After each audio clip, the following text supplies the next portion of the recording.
नमस्कार दोस्तों, peak PCS के इस वीडियो में आप लोगों का स्वागत है। उम्मीद करते हैं सभी लोग बढ़िया होंगे। तो यूपी पीसीएस के मेंस श्रृंखला में जीएस पेपर 4 हम लोग डिस्कस कर रहे थे। उसी का दूसरे लेक्चर का दूसरे टॉपिक का अगला वीडियो है। तो इस जो है कॉन्सेप्ट में हम लोग देखेंगे नैतिक अभिवृत्ति, एटीट्यूड मोरल, है ना। तो देख लेते हैं क्या है नैतिक अभिवृत्ति। बात करें नैतिक अभिवृत्ति की तो यह व्यवहार में दिख जाती है पहले से ही, है ना, कि नैतिक अभिवृत्ति प्रत्येक व्यक्ति के व्यवहार में दिखती है। कैसे दिखती है व्यवहार में, कि वो जो व्यक्ति है जिसके बारे में आप बात कर रहे हैं वो किस प्रकार का व्यवहार करता है, लोगों के साथ कैसा उसका रवैया है ना। और बातें करता है तो सही बात बोलता है, झूठ बोलता है, या लोगों के साथ किस लेवल की बातें कर रहा है। तो इससे पता चल जाता है उसकी एक्टिविटीज़, गतिविधियाँ जो हैं उनसे पता चल जाता है कि वो मोरल है या मोरल नहीं है ना।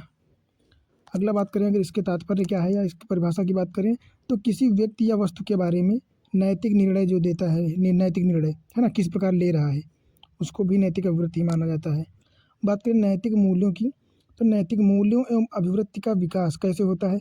कुछ परंपराओं के द्वारा होता है, संस्कृतियाँ होती हैं अपनी, है ना, पारिवारिक, या कुछ मात्रा में सूचना इंफॉर्मेशन गैदरिंग के माध्यम से, परिवार, समाज या शिक्षा ग्रहण करने से, है ना, इन चीज़ों से नैतिक मूल्य एवं अभिवृत्तियों का विकास होता है। जैसे जैसे आपको चीज़ों की जानकारी होती जाती है, आपकी अभिवृत्ति उन चीज़ों के बारे में बदलती जाती है, चेंज होती जाती है या मजबूत होती जाती है ना। तो इनके विकास, अभिवृत्तियों के विकास में इन चीज़ों का महत्वपूर्ण रोल रहता है। कुछ परंपरा हो गया, परंपरा की बात करें, संस्कृत की बात करें तो इसमें हम लोग जैसे घर परिवार में जन्मों या बहुत ही पुराने समय से चली आ रही प्रथाएं जैसे हैं कि सत्य बोलना, झूठ ना बोलना, है ना, लोगों के साथ अच्छा व्यवहार करना, ये सारी चीज़ें हो गई। तो और भाई बहन में आपस में समन्वय बना के रखना, सहिष्णुता को बढ़ावा देना, है ना, समानता पर बल देना।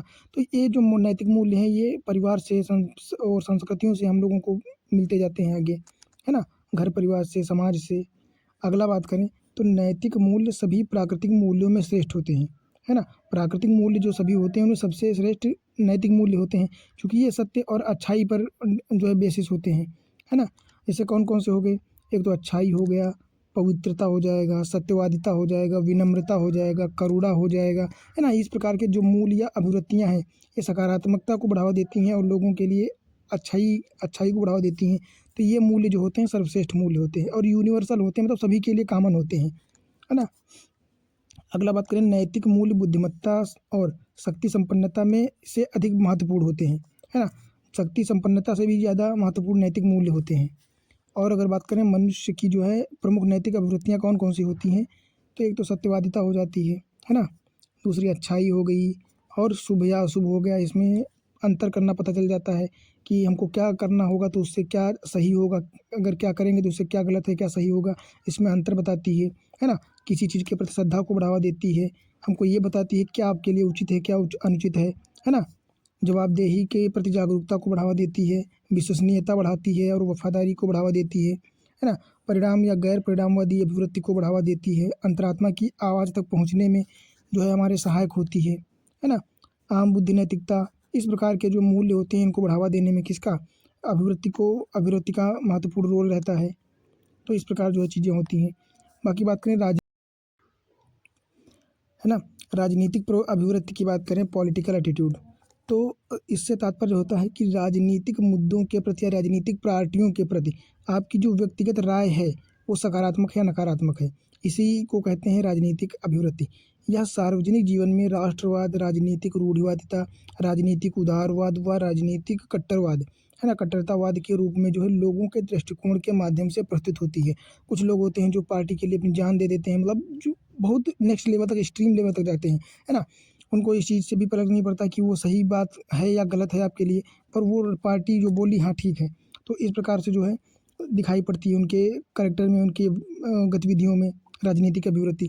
अगर बात करें मुख्य राजनीतिक अभिवृत्तियाँ कौन कौन सी होती हैं तो एक तो होता है रेडिकल अभिवृत्ति, है ना, जिसको हम लोग अतिवादी कहते हैं, जो कि व्यवस्था में आमूलचूल परिवर्तन की इच्छा करते हैं, है ना। ये चाहते हैं कि पूरी व्यवस्था उनके अनुसार ही बहुत जल्दी बदल जाए, कम समय में एकदम, है ना। तो ये आमूलचूल परिवर्तन चाहते होते हैं, जिनको रेडिकल कहते हैं। अगला होता है उदारवादी, है ना। उदारवादी क्या होते हैं, ये महत्वपूर्ण बदलावों की इच्छा रखते हैं, मतलब जो जरूरी है और ठीक है, नैतिक है, उनको बदलना चाहते हैं। जैसे सती प्रथा हो गया, जैसे उस टाइम क्या हो रहा था, समाज सुधार के टाइम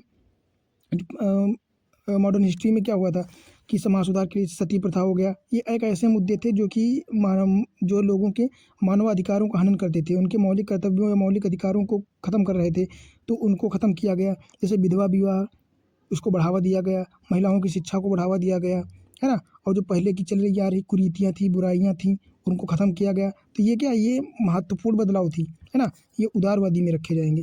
फिर बात करते हैं नरमपंथी। मौजूदा व्यवस्था में कम खामियां देखते थे। ये जो नरमपंथी लोग थे, ये कहते थे ठीक है, जो अभी वर्तमान की स्थिति है ठीक है, मतलब इसमें बहुत ज़्यादा कमियां नहीं है, एक दो कमियां हैं वो आपस में ठीक हो जाएंगी। तो ये नरमपंथ को, जैसा कि आप लोगों ने भारतीय राष्ट्रीय कांग्रेस की स्थापना के बाद नरमपंथी लोगों के व्यवहार को देखा भी था, है ना? तो ये वहीं से आती है। फिर एक होते हैं रूढ़िवादी। रूढ़िवादी मतलब बिल्कुल ही जड़ जड़ बुद्धि वाले होते हैं। ये ये क्या कहते हैं कि जो है ठीक है, इसमें कोई एक भी परिवर्तन नहीं होना चाहिए, सब ठीक है। रूढ़ी परंपरा व संस्कृति में अधिक विश्वास रखते थे। जैसे क्या हो रहा था मॉडर्न हिस्ट्री में कि जब राजा राम मोहन राय, महादेव गोविंद रानडे, है ना, डी.के. कर्वे, ये लोग जब अच्छी चीज़ों को, जैसे विधवा विवाह को बढ़ावा दे रहे थे, बालिका शिक्षा को बढ़ावा दे रहे थे, महिला अधिकारों को बढ़ावा दे रहे थे, तब उनके जो विरोध में जो लोग थे, वो जो क्या है रूढ़िवादी कहलाते थे। चूँकि वो कहते थे कि जो भी परंपराएँ प्राचीन काल से चली आ रही हैं, उनको क्यों ख़त्म कर रहे हो, उनको चलने दो, है ना? तो ये रूढ़िवादी थे। और प्रतिक्रियावादी की बात करें तो ये मौजूदा संस्थाओं व आधुनिक मूल्यों को जो है बड़ा खारिज कर देते थे, कि मतलब जो आधुनिक मूल्य है या जो नई चीज़ें आ रही हैं, इनका विरोध करते थे, इनको खारिज कर देते थे। तो ये प्रतिक्रियावादी लोग थे। तो इस प्रकार जो है राजनीतिक अभिवृत्तियाँ नेक्स्ट लेवल की अनेक प्रकार की होती हैं। फिर उनमें अतिवादी हो, उदारवादी हो, नरमपंथी, रूढ़िवादी और प्रतिक्रियावादी, ये इतने प्रकार की होती थी, है ना? जिनको हम लोगों ने देखा भी अच्छे से। अभी बात करते हैं कि राजनीतिक अभिवृत्ति के निर्माण की प्रक्रिया कहाँ से होती है, कि राजनीतिक जो अभिवृत्तियाँ हमारे मन में आती हैं, हमारे व्यवहार में आती हैं, इनका विकास कैसे होता है, निर्माण कैसे होता है। तो ये जो है 3 प्रकार से होती हैं। एक तो दीर्घकालिक होती हैं कुछ, और अल्पकालिक तथा सामाजिक समूहों के द्वारा, है ना?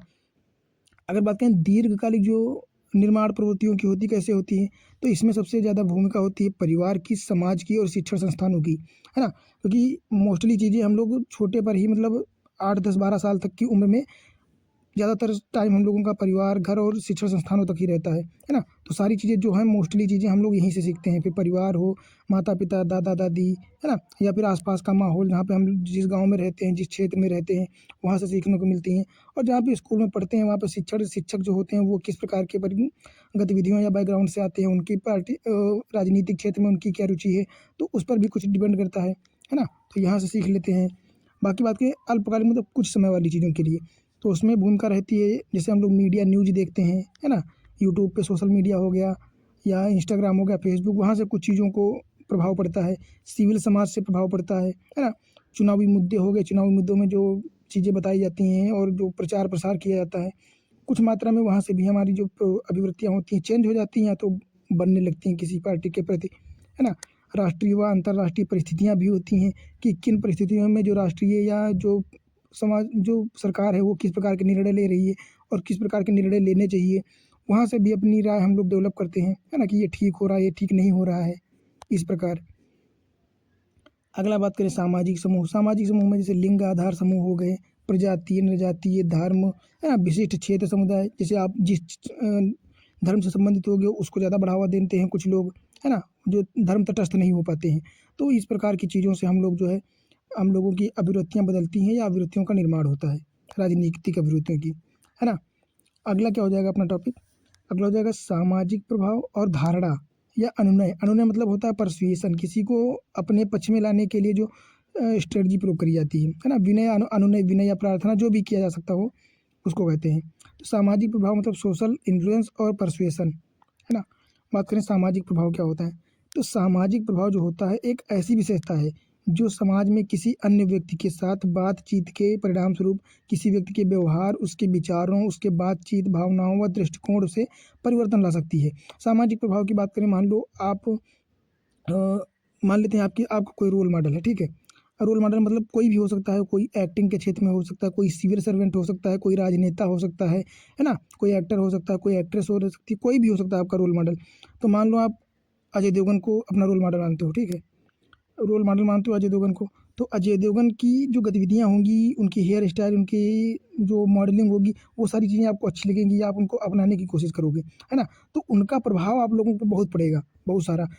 मान लो उन्होंने बोलो जो आपको श्री या जो भी है उसका गुटखे का प्रचार किया, तो बहुत सारे ऐसे उनके फॉलोअर्स होंगे जिनको लगता होगा कि इन्होंने प्रचार की है तो ये अच्छी चीज़ होगी, है ना? फिर उसको ट्राई करेंगे तो उससे नुकसान होंगे उनको। उनको ये नहीं पता चलेगा कि ये चीज़ ख़राब हो सकती है, चूँकि उनको ये लगेगा वो मेरे रोल मॉडल हैं या उनको मैं इतना मानता हूँ, तो उन्होंने जो किया होगा ठीक ही किया होगा, है ना? तो इसी प्रकार से सामाजिक प्रभाव हम लोगों पर पड़ता है। मान लो कोई सिविल सर्वेंट हो गया, उसका भी बहुत सारा प्रभाव पड़ता है। जैसे वर्तमान में अजीत डोभाल सर बहुत सही चीज़ है ना? बहुत सही आदमी, बहुत सही अच्छे कार्य कर रहे हैं। फिर प्रधानमंत्री को देख सकते हैं या किसी को भी देख सकते हैं, किसी जैसे महात्मा गांधी हो गए, उनसे उनको हम लोग अपना रोल मॉडल मानते हैं बहुत सारे लोग। सरदार वल्लभ भाई पटेल हो गए, जवाहरलाल नेहरू हो गए, तो उनके द्वारा जो गतिविधियाँ की जाती हैं, है ना? या उनके द्वारा जो बातें जो उनके द्वारा ऐड किए जाते हैं, उससे हम लोगों पे जो प्रभाव पड़ता है उसको कहते हैं सामाजिक प्रभाव, सोशल इन्फ्लुएंस, है ना? इस प्रकार इसीलिए तो हम लोग सोशल मीडिया पे क्या कहते हैं, सोशल इन्फ्लुएंसर हैं ये, है ना? तो इनका प्रभाव बहुत ज़्यादा मात्रा में पड़ता है, चूँकि इनकी फैन फॉलोइंग बहुत ज़्यादा होती है ना? तो इसको कहते हैं सामाजिक प्रभाव, और सामाजिक प्रभाव के द्वारा जो है अपनी अभिव्यक्तियों को बदला जा सकता है आसानी से। अब बात करते हैं दूसरा, धारणा या अनुनय। तो अनुनय क्या होता है कि यह किसी व्यक्ति के दृष्टिकोण, विश्वास व व्यवहार को परिवर्तन करने की मजबूत प्रक्रिया है, जो कि मुख्य रूप से संचार गतिविधियों से संचालित होती है। मतलब किसी व्यक्ति से ऐसे बात करना, इस लहजे में बात करना और इस मतलब गहराई से बात करना कि वो आपसे इम्प्रेस हो जाए, वो आपकी बातों में विश्वास करने लगे। मान लो आपका विश्वास उसकी बातों में नहीं है या आपको उसकी बातों में कोई कोई इंटरेस्ट ही नहीं है, फिर भी वो अगर आप उसकी बात सुनते हो, फिर आप इम्प्रेस हो जाते हो या उसकी बातों में जो है आ जाती हो, तो उसको कहते हैं धारणा या अनुनय। उसको कहते हैं परसुएशन करना कि यार उसने आपको आपने तुमको मतलब अपने समर्थन में ले लिया, अपने पक्ष में ले लिया, है ना? तो बातों का भी बहुत ज़्यादा गहरा प्रभाव पड़ता है, विचारों का हो या सोचने का क्षमता का हो। इसको कहते हैं क्रिएटिविटी, सृजनात्मक रूप से, है ना? तो इसको धारणा कहते हैं। फिर बात करें सामाजिक प्रभाव या अनुनय के मध्य संबंध क्या होता है, इनमें क्या संबंध होता है? तो बात करते हैं, पहला पॉइंट क्या है कि सामाजिक प्रभाव व अनुनय। अनुनय जो होती है ये जाति व्यवस्था, पितृसत्ता, जलवायु परिवर्तन, ठोस अपशिष्ट प्रबंधन जैसी सामाजिक बुराइयों को सुलझाने के संदर्भ में एक अहम भूमिका निभाता है। सामाजिक प्रभाव या अनुनय के माध्यम से हम जो है इन प्रकार की खराब चीज़ों को ख़त्म कर सकते हैं, इनको कंट्रोल कर सकते हैं, है ना? चूँकि सामाजिक प्रभाव, अनुनय ये दोनों मिल जाएँगे तो बहुत ही बढ़िया और सकारात्मक प्रभाव बहुत पूरे एक वाइड एरिया पे डालेंगे, है ना? अगला हो जाएगा नकारात्मक अभिवृत्तियों में बदलाव के लिए सामाजिक प्रभाव व अनुनय महत्वपूर्ण है, जिसमें मशहूर कलाकारों, है ना, आदि के द्वारा महत्वपूर्ण भूमिका निभाई जा सकती है। उसमें महत्वपूर्ण कलाकार हो सकते हैं, है ना, सोशल इन्फ्लुएंसर्स हो सकते हैं, और भी बहुत सारे लोग हो सकते हैं, केवल एक्टर ही नहीं, सिंगर हो सकते हैं, है ना, या जो कोई भी हो सकता है, जैसे बॉडी बिल्डर हो सकते हैं। वर्तमान में तो जिम का बहुत ही ज़्यादा क्रेज है ना? जैसे स्वच्छ उदाहरण एक बदले लेते हैं कि स्वच्छ भारत अभियान। इसमें क्या स्वच्छ भारत अभियान की प्रमोटर कौन है? एक तो विद्या बालन व अमिताभ बच्चन, है ना? इनका इन्होंने क्या गाया है? दरवाज़ा बंद तो दरवाज़ा बंद अभियान, और टॉयलेट एक प्रेम कथा फिल्म हो जाएगी। फिल्म को लेते हैं, टॉयलेट एक प्रेम कथा जो है, ये दोनों उदाहरण बहुत ही चर्चित हैं, है ना? तो दरवाज़ा बंद वाला अभियान और एक फिल्म है टॉयलेट एक प्रेम कथा। इन दोनों के जो एक्टर हैं या इनके इसके द्वारा जो है एक उदाहरण के रूप में जो है एक नज़ीर पेश करी गई है, फिर उसके माध्यम से समाज में अच्छे सकारात्मक परिणाम लाने के लिए, है ना? तो अब देख लो, ये इसको इस ऐड को किसने किया है? अमिताभ बच्चन और विद्या बालन ने। तो अमिताभ बच्चन और विद्या बालन जी के जो एक्टर्स, जो इनके फॉलोअर्स होंगे, उन वो तो ज़ाहिर-सी बात है इस चीज़ को सकारात्मक रूप से लेंगे। तो इसी प्रकार जो है समाज पर प्रभाव पड़ेगा और समाज को सुधार में महत्वपूर्ण भूमिका निभाई जाएगी। अगला बात करते हैं सिविल सेवा में अनुनय और सामाजिक प्रभाव की उपयोगिता क्या है, इसके क्या लाभ हैं और इसका महत्व क्या है? तो पहला बात करें तो सरकारी योजनाओं का प्रभावी क्रियान्वयन हो सकता है।